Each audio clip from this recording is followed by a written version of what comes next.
Consumer protection council तो consumer protection act 2019 के section 3, section 6 और सेक्शन 8 के तहत तीन कंज्यूमर प्रोटेक्शन काउंसिल जो है वो बनाए जाने हैं। एक सेंट्रल कंज्यूमर प्रोटेक्शन काउंसिल है, दूसरा स्टेट कंज्यूमर प्रोटेक्शन काउंसिल और तीसरा जो है डिस्ट्रिक्ट कंज्यूमर प्रोटेक्शन काउंसिल है। तो इन सभी काउंसिल का जो काम होगा वो होगा कि वो प्रोटेक्ट करें और प्रमोट करें कंज्यूमर राइट्स को अपने अपने एरिया में। सेंट्रल है तो पूरे इंडिया में, स्टेट है तो अपने स्टेट में और डिस्ट्रिक्ट है तो अपने डिस्ट्रिक्ट में जो है उसको प्रोटेक्ट करना है और प्रमोट करना है कंज्यूमर के राइट्स को। क्लियर। तो सबसे पहले है the central consumer protection council section 3।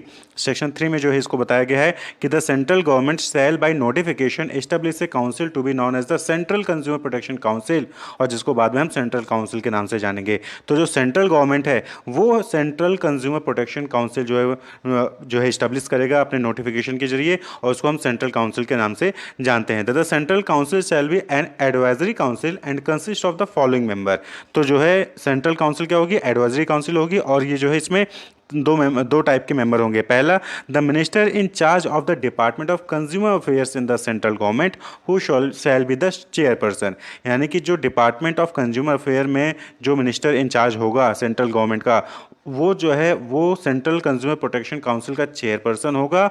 और इसके अलावा such number of other official और non official member representing such interest as में भी प्रिस्क्राइब, यानी कि जो भी इस डिपार्टमेंट से, जो कंज्यूमर अफेयर के डिपार्टमेंट से रिप्रेजेंट करते होंगे ऑफिशियल या नॉन ऑफिशियल, उनको भी जो यहाँ पे रखा जाएगा इस सेंट्रल कंज्यूमर प्रोटेक्शन काउंसिल में। लेकिन जो चेयरपर्सन होगा वो कौन होगा, जो डिपार्टमेंट ऑफ कंज्यूमर अफेयर का मिनिस्टर इन चार्ज होगा वो जो है इसका चेयरपर्सन होगा। क्लियर। तो central consumer protection council advisory council है और जो कि सेंट्रल गवर्नमेंट द्वारा इस्टेब्लिश की जाती है, जिसको हम सेंट्रल काउंसिल भी कहते हैं। तो यहाँ पे जो मीटिंग्स की बात करें तो इनके जो मीटिंग्स होंगी तो सेक्शन 4 में बताई गई है कंज्यूमर प्रोटेक्शन एक्ट 2019 में कि the central council shall meet as and when necessary, यानी कि जब भी जरूरत हो तब भी ये जो है मीटिंग कर सकते हैं। But at least one meeting of the council shall be held every year, यानी कि हर साल कम से कम एक जो है मीटिंग इनकी होनी चाहिए कंपल्सरी। ठीक है। वहीं पे the central council shall meet at such time and place as chairman may think fit, यानी कि चेयरमैन के अकॉर्डिंग जो भी टाइम और जो भी प्लेस जो है फिट रहता है वो जो है टाइम और प्लेस जो है इन्फॉर्म करेगा और उस टाइम और प्लेस पे जो है मीटिंग कंडक्ट कराई जाएगी। क्लियर। वहीं पे बात कर लें ऑब्जेक्टिव की, तो देखिए ऑब्जेक्टिव ऑफ सेंट्रल काउंसिल, पहली चीज़ तो ये एडवाइजरी कमेटी है, जिनका जो मेन मोटिव होता है कि ये प्रमोट करें और प्रोटेक्ट करें कंज्यूमर के राइट्स की। Clear. The object of the central council shall B render advice on promotion and protection of the consumer rights under this act. तो इस एक्ट में जो सेंट्रल काउंसिल होगा वो एडवाइस प्रोवाइड करेगा कि किस तरीके से प्रमोशन और प्रोटेक्शन किया जा सकता है कंज्यूमर राइट्स के।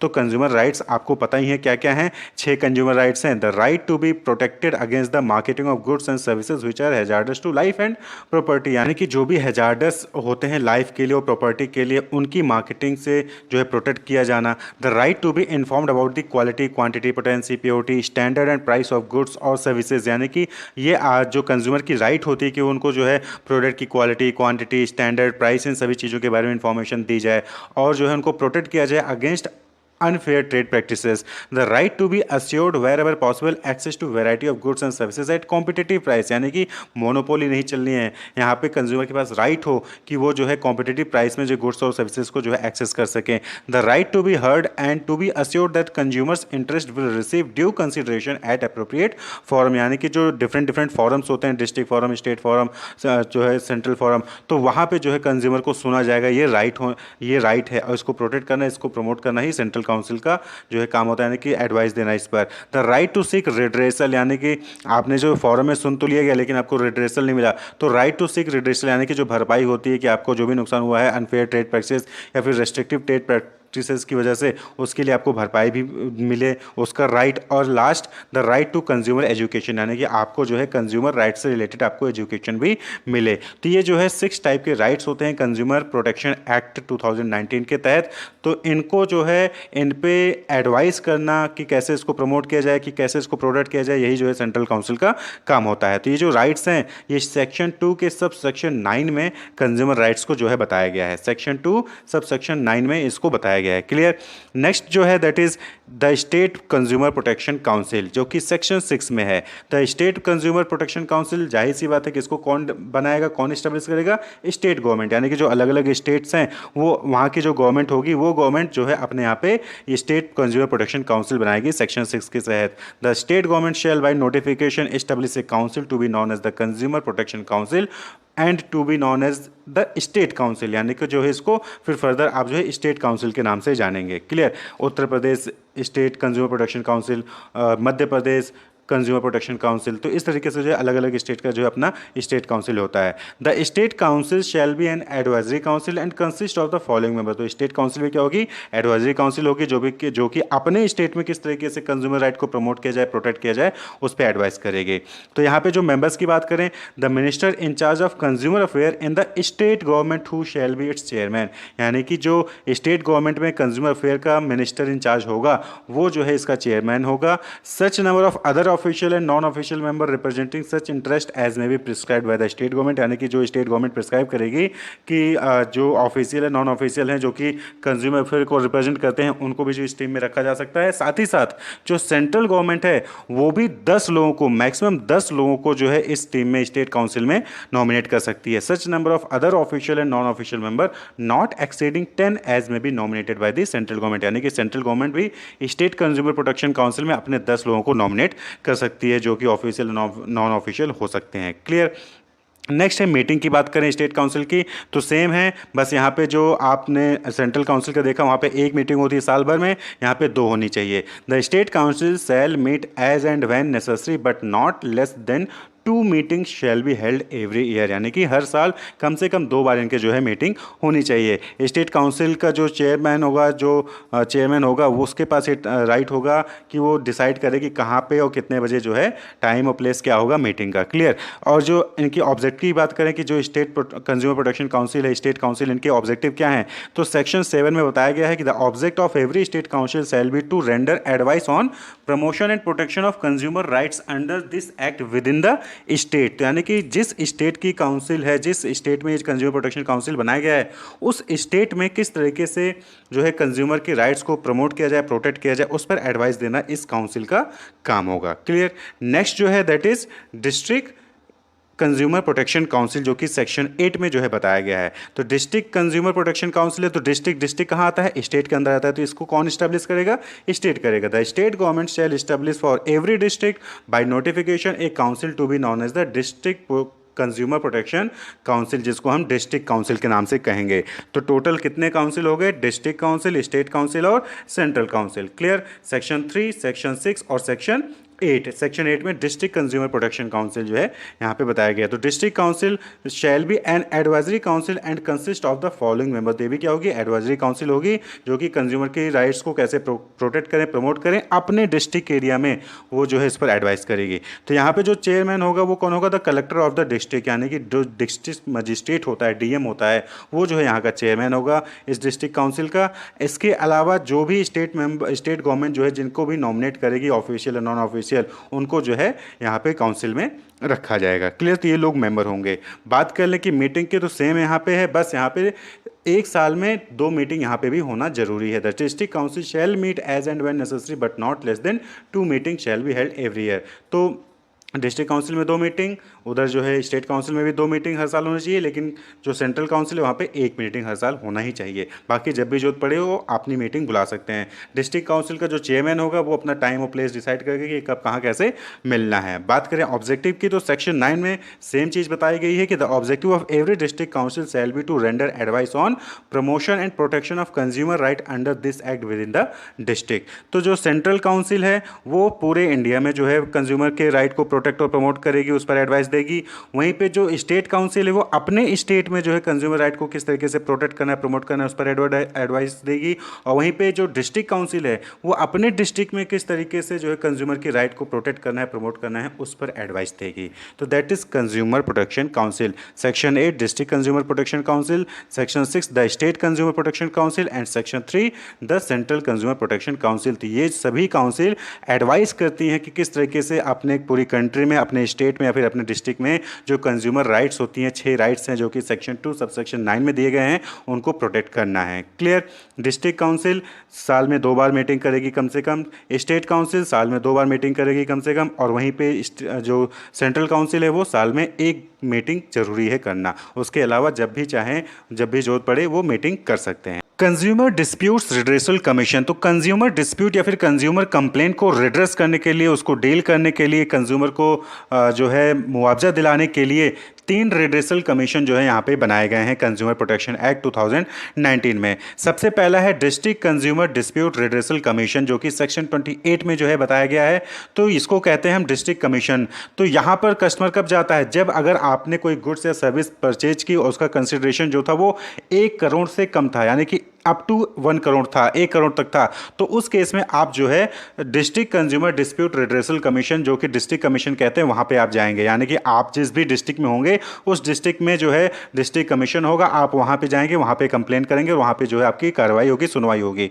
क्लियर। तो पहला ये हो गया। वहीं पे दूसरा है state consumer dispute redressal commission, जो कि सेक्शन 42 में समझाया गया है, बताया गया है, जिसको हम स्टेट कमीशन भी कहते हैं। तो अगर सपोज कीजिए कि आपने कोई ऐसा गुड्स या सर्विस परचेज किया जिसकी कंसिडरेशन यानी कि जिसकी वैल्यू जो है वो 1 से 10 करोड़ के बीच थी, 1 करोड़ से ज़्यादा और 10 करोड़ से तक थी, तो उस केस में जो है आप कहाँ जाएंगे, आपके स्टेट में जो रिड्रेसल कमीशन होगा, जो स्टेट कमीशन होगा, आप वहाँ जाएंगे, आप डायरेक्टली वहाँ पे कंप्लेन कर सकते हैं।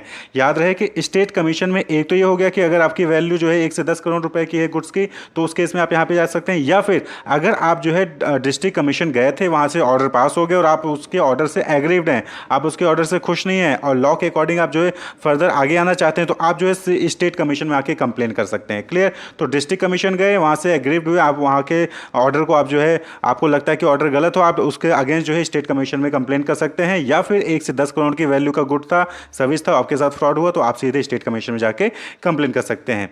क्लियर। इसके बाद अगर जो है आप जो है कोई गुड्स या सर्विस परचेज करते हैं और उसकी वैल्यू जो है, उसका कंसिडरेशन जो है 10 करोड़ या उससे ज़्यादा होता है, तो उस केस में आप जो है सीधे national consumer dispute redressal commission जा सकते हैं, जिसको हम नेशनल कमीशन भी कहते हैं। क्लियर। तो यहाँ पे आने के लिए या तो आपका जो गुड्स और सर्विस परचेज किया उसकी वैल्यू कंसिडरेशन 10 करोड़ से ज़्यादा है, या फिर आप स्टेट कमीशन गए थे और स्टेट कमीशन ने ऑर्डर पास किया और उसके ऑर्डर से आप एग्रीव्ड हो, उसके ऑर्डर से आप खुश नहीं हो, आप जो है उसको फर्दर ऊपर जाके कंप्लेन कर सकते हो, यानी कि national consumer dispute redressal commission, यानी कि नेशनल कमीशन में जाके कंप्लेन कर सकते हो। अगर कोई कैंडिडेट, अगर कोई कंज्यूमर जो है वो नेशनल कमीशन के ऑर्डर से भी एग्रीड होता है, तो फाइनली वो फिर कहाँ जाएगा, सुप्रीम कोर्ट। वो फिर सुप्रीम कोर्ट जाके उसके अगेंस्ट कंप्लेन कर सकता है। तो ये पूरा जो है कंज्यूमर डिस्प्यूट रिड्रेसल कमीशन का सिस्टम है। तो यहाँ पे हम थोड़ा सा इसको डिटेल में देखेंगे। तो सबसे पहले district consumer dispute redressal commission, यानी कि जो कि सेक्शन 28 में बताया गया है। तो ये जो है स्टेट गवर्नमेंट द्वारा जो है हर डिस्ट्रिक्ट में बनाया जाता है। जो डिस्ट्रिक्ट कमीशन है, जो स्टेट गवर्नमेंट होती है, ये उत्तर प्रदेश की है, मध्य प्रदेश की है, फिर जिस भी स्टेट में आप रह रहे हो वहाँ की जो भी गवर्नमेंट होगी, वो अपने हर डिस्ट्रिक्ट में जो है डिस्ट्रिक्ट कमीशन बनाती है, district consumer dispute redressal commission, जिसको हम डिस्ट्रिक्ट कमीशन भी कहते हैं। और गवर्नमेंट अगर चाहे, अगर उसको लगता है कि एक से ज़्यादा किसी डिस्ट्रिक्ट में डिस्ट्रिक्ट कमीशन होना चाहिए, तो वो फिर इस्टेब्लिश कर सकती है। स्टेट गवर्नमेंट में if it deems fit establish more than 1 district commission in a district. एक डिस्ट्रिक्ट में ए तो होना ही है, लेकिन अगर गवर्नमेंट को लगता है तो एक डिस्ट्रिक्ट में 1 से ज़्यादा जो है वो कमीशन कर सकती है। जैसे कि जहाँ पे बहुत पॉपुलेशन ज़्यादा होती है, तो उस केस में वहाँ पे गवर्नमेंट करती है कि वहाँ पे जो है 1 से ज़्यादा डिस्ट्रिक्ट कमीशन ओपन कर देती है। तो जो district consumer dispute redressal commission है वो स्टेट गवर्नमेंट इस्टेब्लिश करती है, और डिस्ट्रिक्ट कमीशन कहते हैं उसको। 1 से ज़्यादा भी डिस्ट्रिक्ट कमीशन क्रिएट किए जा सकते हैं।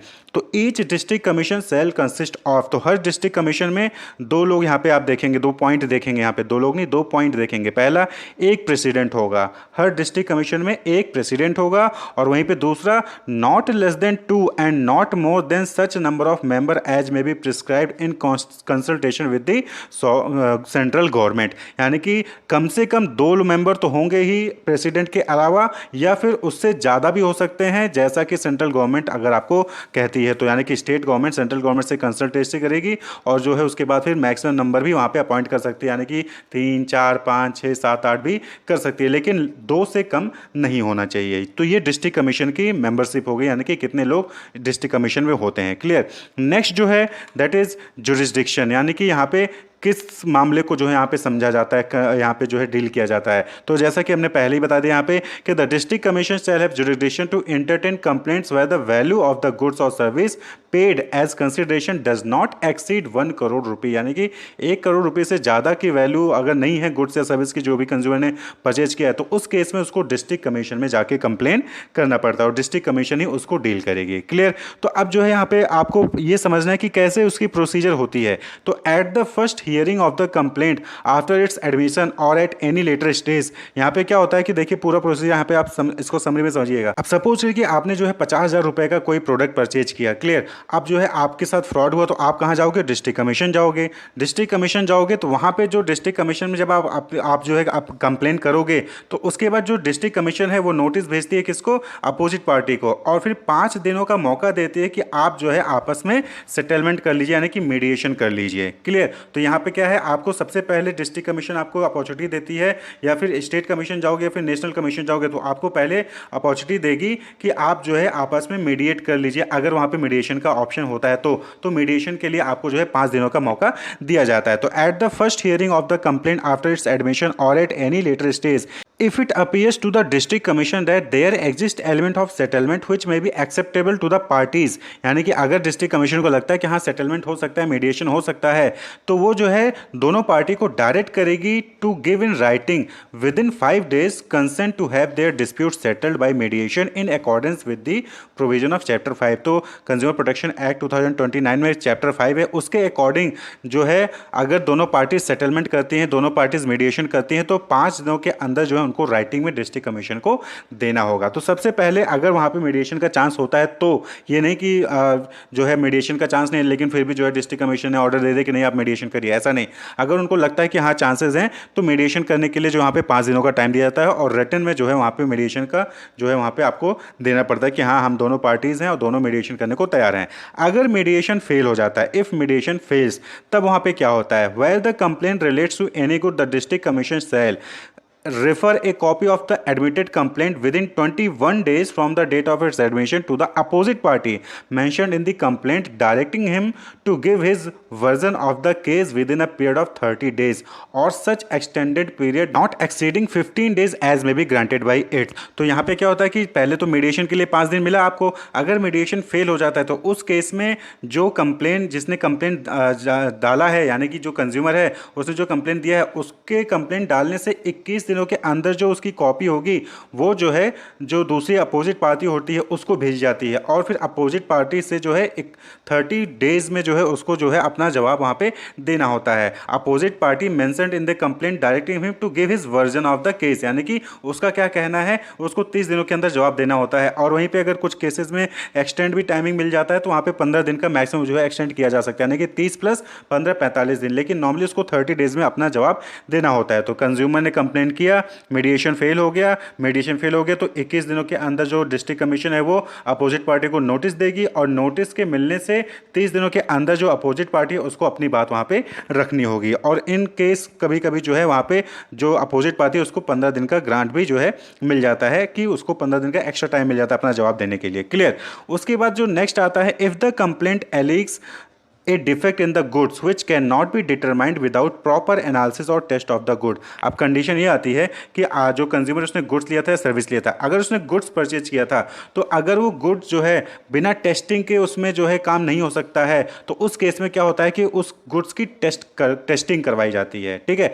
Obtain a sample of the goods from the complainant, seal it and authenticate in the manner as may be prescribed and refer the sample so sealed to the appropriate laboratory along with a direction that such laboratory to make an analysis or test whichever may be necessary। यानी कि बहुत बार ऐसा goods होता है, ऐसा क्या चीज़ें होती हैं जहाँ पे आप जो है उसको देख के नहीं बता सकते हो कि हाँ वो ख़राब है, आपको जो है उसको टेस्ट करना पड़ता है, लैब में भेजना पड़ता है। तो उस केस में फिर क्या होता है कि जो डिस्ट्रिक्ट कमीशन होती है वो जो है लैब में भेजेगी टेस्ट करने के लिए सैंपल उसका लेके, with a view to finding out whether such goods suffer from any defect alleged in the complaint और from any other defect and to report its finding thereon to the district commission within a period of 45 days of the receipt of the reference or within such extended period as may be granted by it। यानी कि जो district commission sample भेजेगी कहाँ पे, laboratory में, उसको testing के लिए, तो 45 दिनों के अंदर जो है उसको जो है अपना जवाब, अपना रिपोर्ट जो है वो डिस्ट्रिक्ट कमीशन को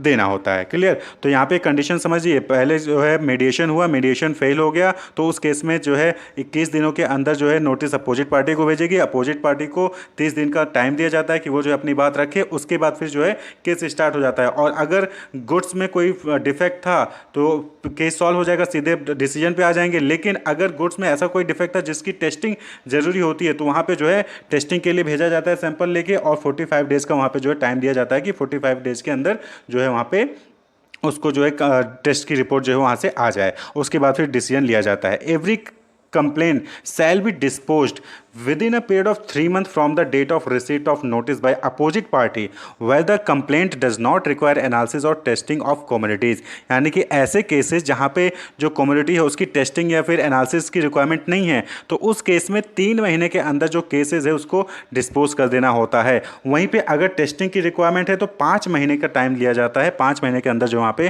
केस को डिस्पोज किया जाता है। यानी कि कोई कंज्यूमर कंप्लेंट करता है तो उसके केस को जो है 3 महीने के अंदर, कब से 3 महीने के अंदर, जब अपोजिट पार्टी को जो है रिसिप्ट दिया जाता है, नोटिस दिया जाता है, तब से 3 महीने के अंदर उसको केस को बंद करना होता है। अगर टेस्टिंग की रिक्वायरमेंट नहीं है, अगर टेस्टिंग की रिक्वायरमेंट है तो 5 महीने के अंदर। जैसे कि सर्विस है तो सर्विस के केस में टेस्टिंग की रिक्वायरमेंट नहीं होती है, तो उसको 3 महीने के अंदर ही उस केस को सुलझाया जाता है। लेकिन अगर गुड्स है वहाँ पर टेस्टिंग की रिक्वायरमेंट है तो वहाँ पर 5 महीने तक का वक्त लग जाता है, टाइम लग जाता है। अब बात कर लें कि क्या ऑर्डर होता है। यानी कि अगर कंज्यूमर केस जीत जाता है, डिफॉल्ट होता है और जो है सेलर की गलती होती है, तो उस केस में जो है जो डिस्ट्रिक्ट कमीशन है वो डिफरेंट टाइप के ऑर्डर्स दे सकते हैं। तो where the district commission is satisfied that the goods complaint against suffer from any of the defect specified in the complaint और that any of the allegation content in the complaint about the service और any unfair trade practices और claim for compensation under product liability are proved, it shall issue an order to the opposite party directing him to do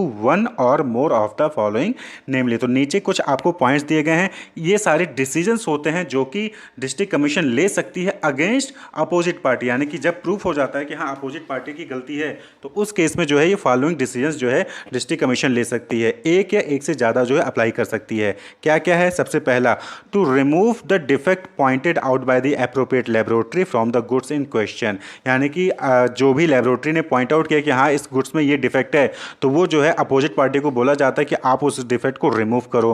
पहला तो ये decision हो गया। दूसरा, to replace the good with new good of similar description which shall be free from any defect. दूसरा option ये हो सकता है कि जो डिस्ट्रिक्ट कमीशन है वो सेलर को बोल देगी, अपोजिट पार्टी को बोल देगी कि आप जो इस गुड्स को रिप्लेस करिए और नया सामान दीजिए उसको जिसमें कोई डिफेक्ट ना हो। या फिर तीसरा है, to return to the complaint the price or as the case may be the charges paid by the complaint along with the such interest on such price or charges as may be decided. यानी कि यहाँ पे क्या होता है कि जो opposite party होती है उसको बोला जाता है कि जो जिसने कंप्लेंट की है उसको जो भी प्राइस है, जिसने प्राइस पेड किए हैं उसको जो है वो दीजिए अलॉन्ग विथ इंटरेस्ट। वहाँ पे इंटरेस्ट के साथ जो है वहाँ पे पैसे वापस करने को बोला जाता है। या फिर to pay such amount as may be awarded by it as compensation to the customer for any loss or injury suffered by the consumer due to negligence of the opposite party। यानी कि opposite party ने negligence किया, इसकी वजह से जो भी loss या इंजरी हुई है कंज्यूमर को, उसके लिए भी जो है वहाँ पे कंपनसेशन उसको जो दे। यानी कि जो प्राइस उसने पे किया वो तो दे, उसके अलावा ये भी ऑर्डर दिया जा सकता है कि उसकी वजह से जो नुकसान हुआ है, जो भी इंजरी हुई है, उसके लिए भी जो है कंपनसेशन अपोजिट पार्टी दे। या फिर ई है, to pay such amount as may be awarded by it as compensation in product liability action under chapter 6। तो चैप्टर 6 में कुछ प्रोडक्ट लायबिलिटी है, उसके अकॉर्डिंग जो है यहाँ पे पनिशमेंट दिया जा सकता है। एफ है, to remove the defect in goods और deficiencies in this service in question.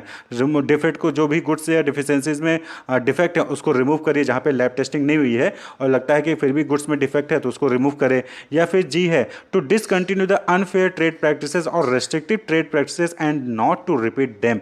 यानी कि अगर कोई सेलर है वो अनफेयर ट्रेड प्रैक्टिस परफॉर्म कर रहा है, फिर रेस्ट्रिक्टिव ट्रेड प्रैक्टिस परफॉर्म कर रहा है, तो उसको जो है वो दोबारा रिपीट नहीं करेगा, उसको डिसकंटिन्यू करेगा। आप सपोज करिए कि आप जो है गलत एडवर्टीजमेंट दिखा रहे हो, प्राइस को घटा बढ़ा के दिखा रहे हो, तो इस केस में क्या होता है कि आपको जो है डिसकंटिन्यू करना पड़ेगा।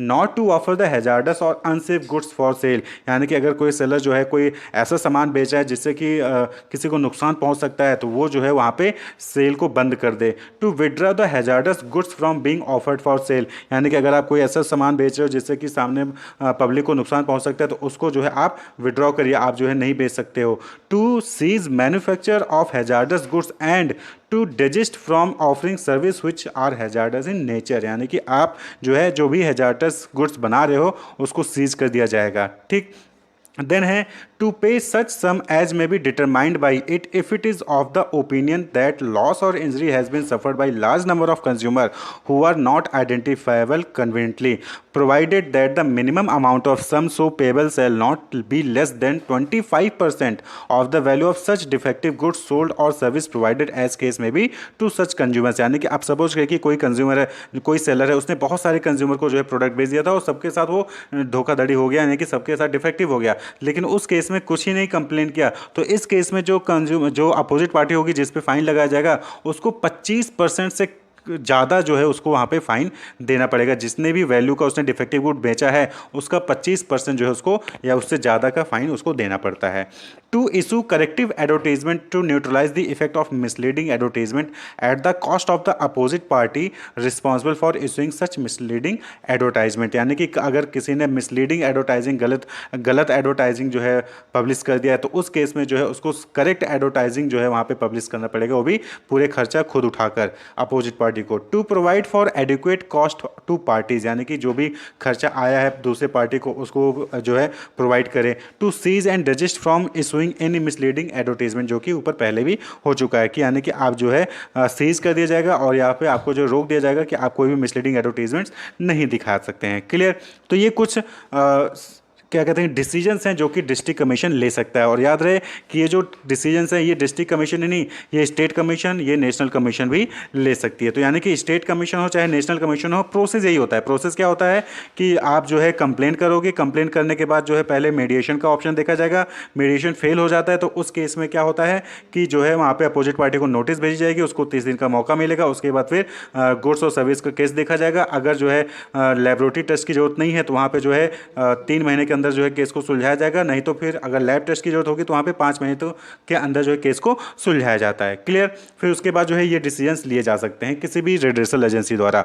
यहाँ पे फिर अब नेक्स्ट पॉइंट आता है कि any person agreed by an order made by the district commission may prefer an appeal against such order to the state commission on the ground of facts और law within period of 45 days from the date of the order, यानी कि district commission ने जो है order pass कर दिया। अब अगर कोई पार्टी एग्रीव्ड है उससे, तो 45 दिनों के अंदर जो डिस्ट्रिक्ट कमीशन ने ऑर्डर पास किया है उसके अगेंस्ट आप जो है स्टेट कमीशन में एप्लीकेशन दे सकते हो। तो 45 दिनों के अंदर, आज जो है डिस्ट्रिक्ट कमीशन ने ऑर्डर पास किया तो आज से 45 दिन के अंदर आपको जो है स्टेट कमीशन में अप्लाई करना होगा अगर आप जो है उसके अगेंस्ट जाते हैं। क्लियर, नेक्स्ट आता है state consumer dispute redressal commission, जो कि सेक्शन 42 में है। State consumer dispute redressal commission क्या है? ये स्टेट गवर्नमेंट द्वारा ही जो है इस्टेब्लिश किया जाता है और इसको हम स्टेट कमीशन कहते हैं, और ये हर स्टेट में पाया जाता है, हर स्टेट में जो है इस्टेब्लिश होता है। जो भी स्टेट गवर्नमेंट है वहाँ पे अपने स्टेट में नॉर्मली जो है उनका जो भी कैपिटल होता है वहाँ पे जो है इसको state consumer dispute redressal commission को वहाँ पे इस्टेब्लिश करती है। ठीक है, तो डिस्ट्रिक्ट कमीशन भी से स्टेट गवर्नमेंट ही इस्टेब्लिश करती है और स्टेट कमीशन भी जो है स्टेट गवर्नमेंट ही इस्टेब्लिश करती है। बस वहाँ पे 1 करोड़ से नीचे है तो वहाँ पे जाएंगे, अगर 1 से 10 करोड़ का है तो आप सीधे स्टेट कमीशन में जो है अप्लाई कर सकते हैं, केस रजिस्टर कर सकते हैं। तो each state commission shall consist of, तो यहाँ पे कौन कौन होगा हर कमीशन में, स्टेट कमीशन में? तो एक तो प्रेसिडेंट होगा और दूसरा नॉट लेस देन 4 और not more than such number of member as may be prescribed in consultation with the central government. तो डिस्ट्रिक्ट कमीशन में 2 से कम नहीं होते हैं और यहाँ पे 4 से कम मेंबर नहीं हो सकते, यानी कि एक प्रेसिडेंट होगा प्लस 4 मेंबर से कम नहीं होने चाहिए, फिर उससे ज़्यादा भी हो सकते हैं अगर सेंट्रल गवर्नमेंट के साथ आप स्टेट गवर्नमेंट जो बात करती है और उसको अप्रूव करवाती है। क्लियर,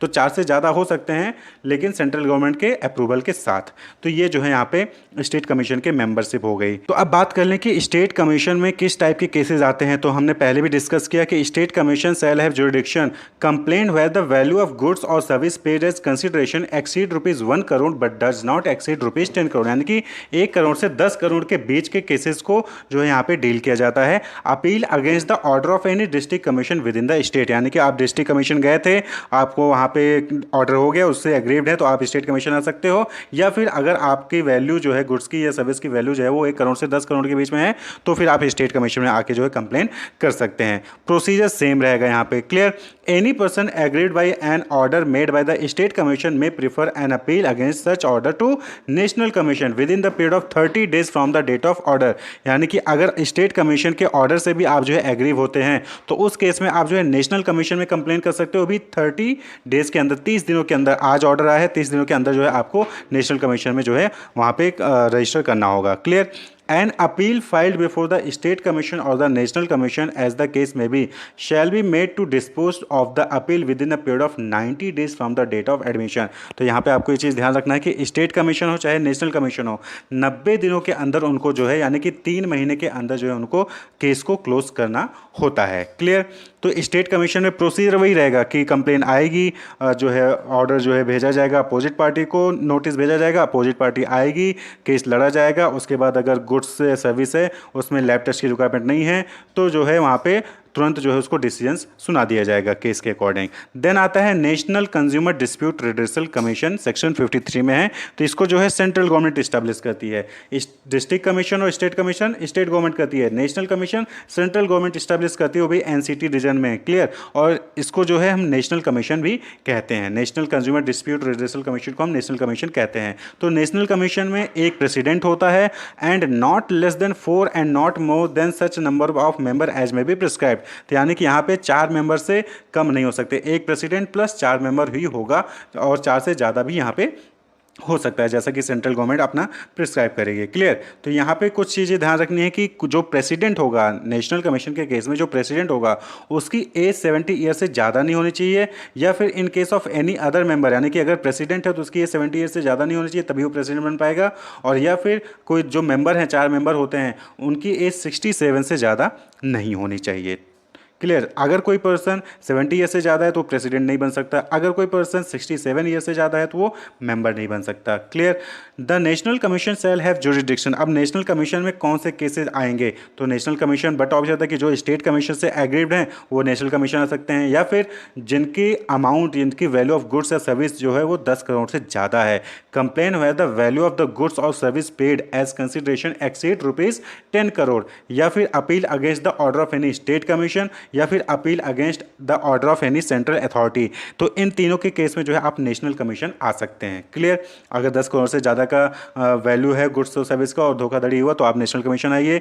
अगर स्टेट कमीशन के जो ऑर्डर है उसके अगेंस्ट जाना है तो आप नेशनल कमीशन आइए। सेंट्रल अथॉरिटी के ऑर्डर के अगेंस्ट जाना है तो आप नेशनल कमीशन आ सकते हैं। तो यहाँ पे जो है सेम चीज़ है कि any person agreed by an order made by national commission may prefer an appeal against such order to the Supreme Court within the period of 30 days from the date of order. तो अगर अब आप national commission के order से भी नाखुश हैं तो फिर आप जो है 30 दिनों के अंदर सुप्रीम कोर्ट में फाइनली जो है केस रजिस्टर कर सकते हैं। क्लियर। तो ये जो है पूरा कंज्यूमर डिस्प्यूट रिड्रेसल कमीशन होता है, जहां पे सबसे पहले अगर आपके वैल्यू की जो वैल्यू है गुड्स या सर्विस की वो 1 करोड़ से कम है तो आप डिस्ट्रिक्ट कमीशन जाओगे। क्लियर। अगर आप जो है डिस्ट्रिक्ट कमीशन के ऑर्डर से नाखुश हैं या फिर आपके जो वैल्यू है गुड्स और सर्विस की वो 1 करोड़ से 10 करोड़ है तो आप स्टेट कमीशन जाओगे। अगर आप स्टेट कमीशन के ऑर्डर से जो है एग्रीव्ड है यानी कि खुश नहीं है, और या फिर वैल्यू ऑफ गुड्स और सर्विस जो है वो 10 करोड़ से ज़्यादा है, 10 करोड़ से ज़्यादा है, तो उस केस में फिर आप जो है नेशनल कमीशन जाते हो। नेशनल कमीशन के ऑर्डर से अगर आप एग्रीव्ड होते हो, नाखुश होते हो, तो उस केस में फिर आप सुप्रीम कोर्ट पहुंच जाते हो 30 दिनों के अंदर। तो डिस्ट्रिक्ट कमीशन से स्टेट कमीशन जाने के लिए 30 दिन का मौका मिलेगा, स्टेट कमीशन से नेशनल कमीशन जाने के लिए 30 दिन का मौका मिलेगा, और नेशनल कमीशन से आपको जो है सुप्रीम कोर्ट जाने के लिए भी वहाँ पे आपको 30 दिन का मौका मिलता है। नॉर्मली जो यहाँ पे हर स्टेट कमीशन में, चाहे डिस्ट्रिक्ट कमीशन चाहे नेशनल कमीशन हो, 3 महीने के अंदर जो है केस को जो है सॉल्व करने की बात कही गई है। Wish you all the best, keep watching.